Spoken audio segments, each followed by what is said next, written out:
ஸ்பைசியான schezwan chicken நூல்ஸ் இன்றைக்கி நம்ம பண்ண போகிறோம். நமக்கு தேவையான நூல்ஸை ஃபஸ்ட்டே பாயில் பண்ணி எடுத்து தனியாக வச்சுக்கிறோம். ஒரு பேன் எடுத்து அதில் ஆயில் ஊற்றிட்டு சாப் பண்ணி இந்த கார்லிக் போட்டுருவோம்.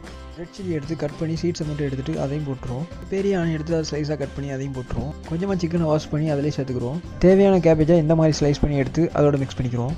ரெட் கேப்சிகமும் க்ரீன் கேப்சிகமும் இந்த மாதிரி ஸ்லைஸ் பண்ணி சேர்த்துக்குருவோம். ஒரு கேரட் எடுத்து இந்த மாதிரி கட் பண்ணி அதையும் சேர்த்துக்குருவோம். ஃபைனலாக க்ரீன் ஆனியன் இந்த மாதிரி கட் பண்ணி சேர்த்துக்குருவோம். பாயில் பண்ணி இந்த நூடுல்ஸை சேர்த்துக்கிட்டு தேவையான அளவு உப்பும் சேர்த்துக்குருவோம். அதுக்கப்புறம் நல்லா மிக்ஸ் பண்ணிக்கிறோம். ஆல்ரெடி நான் ரெடி பண்ணி வச்சிருந்தேன் செஸ்வான் சாஸை அதில் ஆட் பண்ணிக்கிறோம். இப்போ மறுபடியும் நல்லா மிக்ஸ் பண்ணிக்கிறோம். இப்போ ஒரு பிளேட் எடுத்து நமக்கு தேவையான கார்னிஷ்லாம் பண்ணி சாப்பிட்றதுக்கு ரெடியாக வைப்போம்.